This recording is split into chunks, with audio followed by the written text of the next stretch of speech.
Hi everyone, my name is Lebotsa, my surname is Letjeloane. I'm a first year student at the University of Pretoria. I'm doing Bachelor of Medicine and Surgery MPCHB from an area called Kwadulela. It's a rural area in KZN. I mean, in this area that I'm from, we don't have healthcare facilities. So people from the community usually travel to the nearest healthcare facilities that are outside the village. So like I grew up seeing all this, and people usually struggle because it's a low class area. So people are financially incapable of always traveling to get proper healthcare. And most people who succeed usually migrate away from the area. So I noticed these things as I grew up, and I was inspired to become a doctor and to be able to bring back the healthcare service to my community. So by graduating in the degree of medicine, I want to establish a surgery back in my community. Not only will this help bring closer the healthcare service to them, but it will also help inspire the youth there, and like the children that are growing up there, realizing that someone who is from the same community can be able to become a doctor, who can also make them believe that they can also do it. So yeah, me wanting to do something that good doesn't mean that life will return the favor. There are always going to be challenges, there are always going to be struggles. So that's what I want to share with you guys today. So my journey to medicine hasn't been easy. um, I'll start in matric. In high school, I was this considered to be bright student because I matriculated with 6 distinctions. I got a distinction in maths, physics, geography, life sciences, English, and Zulu. So I was kind of convinced that I would get into medicine because of those good marks. But unfortunately, life doesn't always work like that. Um, so I was rejected for medicine at the University of Cape Town, but was accepted for engineering. So what I ended up doing, I ended up settling. So I went to UCT and did engineering in electrical and computer. So my aim was, because I couldn't get into medicine, I might as well do something for myself, something for my life. I had no university experience, I had no mentor, so I did not know how the university environment works and all of that. And besides, I'm the first one in my family to ever even go to the university, so I never actually received the proper guidance as to how to tackle university. So when I got into the University of Cape Town, I struggled because first of all, I did not love what I was doing. So I tended to put in less effort into my studies. I remember I did not even make friends in engineering. I would make friends that were doing medicine. I would study with people who were doing medicine, not engineers. That's how much I loved medicine.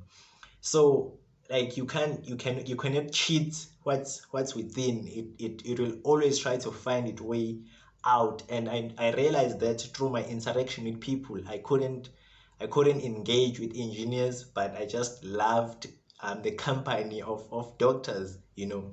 So because I'm like, the university demands, it demands your attention, it demands your time, it demands your passion.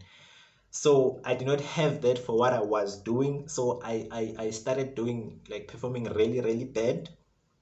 And that's where depression kicked in, because um when you are doing something you do not love and you are failing at it, you know that, like, it's not gonna be your thing for the rest of your life. And you start to do self introspection, that if this is something that I'm doing right now and I'm not feeling like it, is this something that I want to do post my university, after completing my degree? Is it something that I'm willing to do for the rest of my life? And I realized that no, this isn't the thing that I want to do. So yeah, I was depressed. I stopped attending lectures, I stopped attending tutorials, I stopped attending practicals. And my friends would actually come to my room, just to check up on me.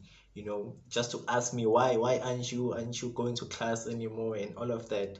But like what they did not understand is that I did not like what I was doing, so I was demotivated, I was depressed. So I then took a decision that maybe I need to do something that is, related to medicine, because I feel like that's where my heart is. So I decided to apply at Rhodes University for pharmacy. So I was accepted there. So I just ended up completing my year at UCT and performing really, really bad. So I went to Rhodes University the following year. So when I got to Rhodes, I tried my best, I tried to push, and I realized that the content that I was learning, I found it really, really interesting. I was interested in it. I would study, I would pass, I would get distinctions. I remember my June exams, first semester, I got an average of 76.5%, and like I got three distinctions.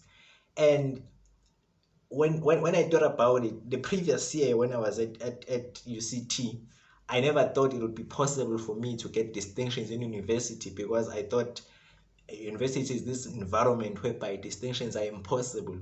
But Rhodes made me realize that it's all about passion, it's all about your love for what you are doing. If you love what you are doing, it just pulls you towards it, and you work towards it.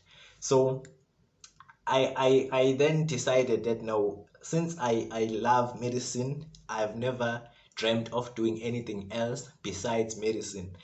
Getting those good marks like persuaded me into trying my luck and apply for medicine at other institutions using those results. So I applied at the University of Free State and I applied at the University of Pretoria.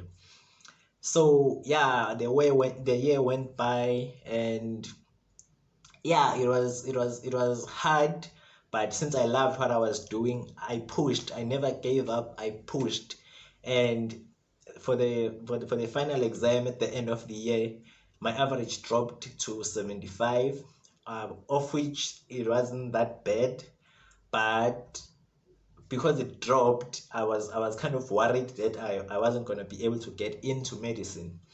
So what happened was, in January, I was at home, and waiting for the institutions to respond.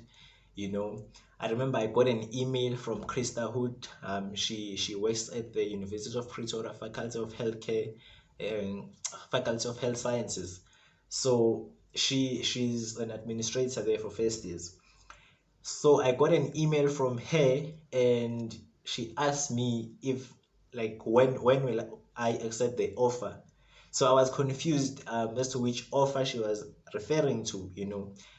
So I emailed her back and asked what was she talking about, and she replied and said to me I should check my portal. Because like I've been to two universities, and like I was kind of getting used to like the way they communicate with students. They would email you if they give you the offer, they email you. And at UP they did not do that, so I was supposed to check the portal each and every time. So when I checked the portal, I realized that I got a conditional offer for medicine way back. I got it like in August the previous year, and I'm only realizing in January 2020 that I was actually in all along. And I remember the excitement, the joy that came with it. And by the time I realized that I had a conditional offer the previous year, I'd already got the firm offer now to come and study engineering, to come and study medicine at the University of Pretoria. So yeah, the excitement was just unbearable. So yeah, I just came to Pretoria and registered, and yeah, that's how I got into medicine.